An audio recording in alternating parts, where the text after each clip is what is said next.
Okay, let's dive into this. Welcome to today's Explainer, where we're going on a totally objective anthropological deep dive into what is, without a doubt, one of the most highly stigmatized worldviews out there, Luciferianism. Now, no matter what your personal background or beliefs are, I'm inviting you to just kind of roll with me here as we unpack this genuinely fascinating philosophical phenomenon. We're going to strictly rely on the source data to figure out the mechanics, the history, and the actual day-to-day reality of a belief system that operates completely outside the mainstream. To really wrap our heads around this, I need you to ask yourself a big question. What if everything is different? Like, I want you to just momentarily set aside all those heavy cultural biases and centuries of traditional narratives we've all grown up hearing. Just imagine a paradigm shift where history's ultimate bad guy is completely reframed. What if, instead of being the embodiment of pure evil, this figure was actually viewed as an ancient symbol of free will, self-reliance, and intellectual rebellion? That right there is the foundational lens we need to put on to understand how this philosophy actually works. To keep things super clear today, we've got a great roadmap for this explainer. We're breaking it down into 5 sections. First, who is Lucifer really? Second, the differences between Satanism and Christianity. Third, the 3 main streams. Fourth, key concepts and values. And finally, practice. How do they actually live? Section 1. Who is Lucifer actually? Let's just address the massive elephant in the room right away, because, it's pretty much impossible to ignore the heavy cultural baggage attached to that specific name. So, fun fact, the literal Latin translation of the word Lucifer simply means light-bringer or bearer of light. The really crucial distinction here is that in Luciferianism, this entity is absolutely not understood as the biblical fallen angel or some devil who tortures souls. Not at all. Instead, it's treated as a philosophical archetype. It's this profound symbol of light, knowledge, and individual development. Think of it as an abstract concept representing enlightenment rather than, a literal monster lurking in the dark. And this brilliantly illustrates the point.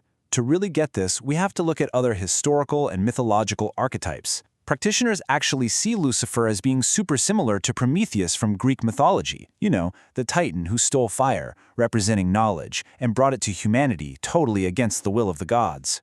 They view this figure as the enlightener who questions dogmatic rules and as the ultimate symbol of free will. It basically mirrors that deep-seated human instinct to question authority and reject blind obedience when rules just don't make logical sense, even if asking those questions causes a metaphorical fall from grace. Section 2. The differences between Satanism and Christianity. Understanding that archetype naturally brings us to the very first question people usually have when they hear about this.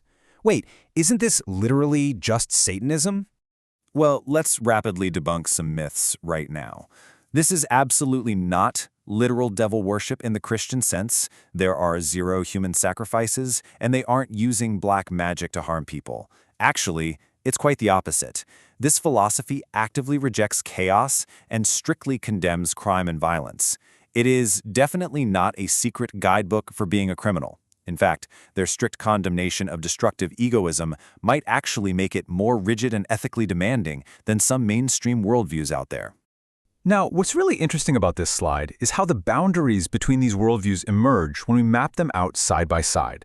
Let's walk through this comparative matrix from our source data. Looking at the view on Lucifer, Christianity sees a fallen angel and the source of evil. Satanism often sees a symbol of individualism or primal nature, but Luciferianism sees an archetype of enlightenment, and they don't literally worship him.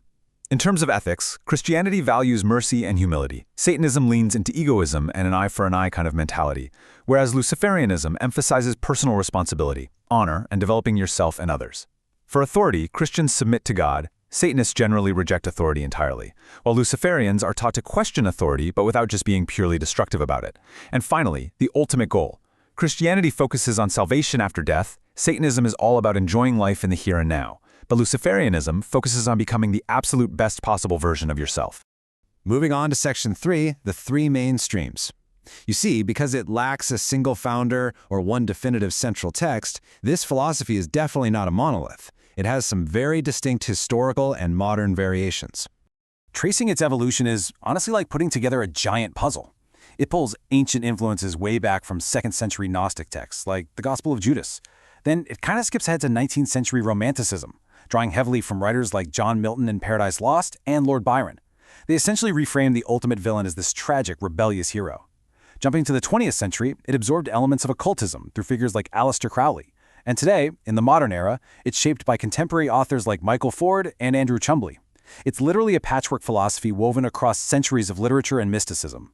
Today, all those historical threads have essentially woven into two primary modern approaches. On one side, you have theistic Luciferianism.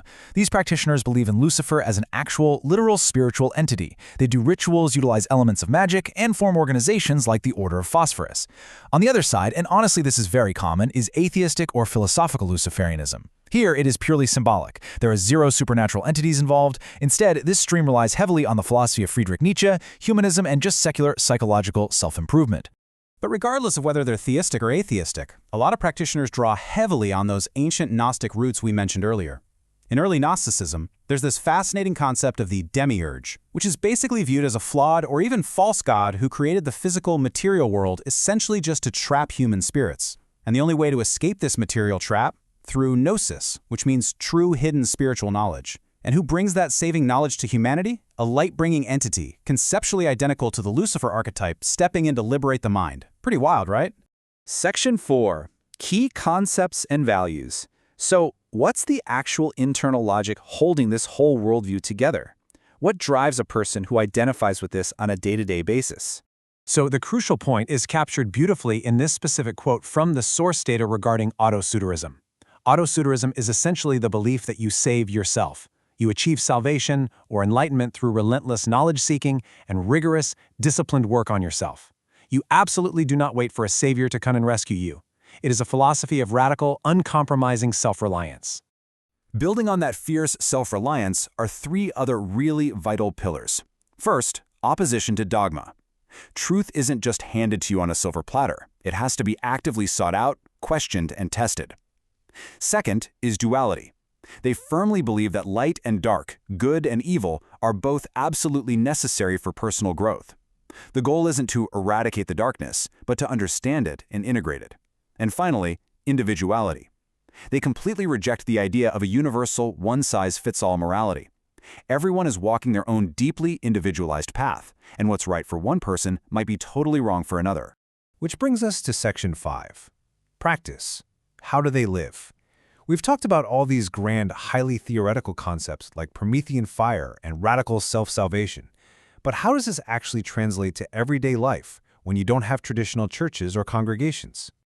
Honestly, there's a profound irony here. You have a philosophy named after literally one of the most controversial figures in human history, yet it's practically grounded in remarkably peaceful, introspective activities. Like, a typical evening for a practitioner probably looks less like a spooky midnight ritual and way more like quietly reading Carl Jung with a cup of chamomile tea.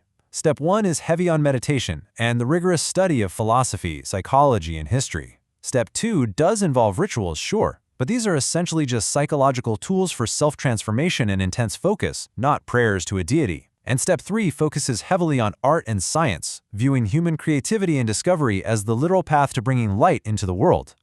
So when we distill all our source material down, the core takeaway is that Luciferianism functions as a highly individualized path to self-realization, just heavily wrapped up in a provocative, dark mythology.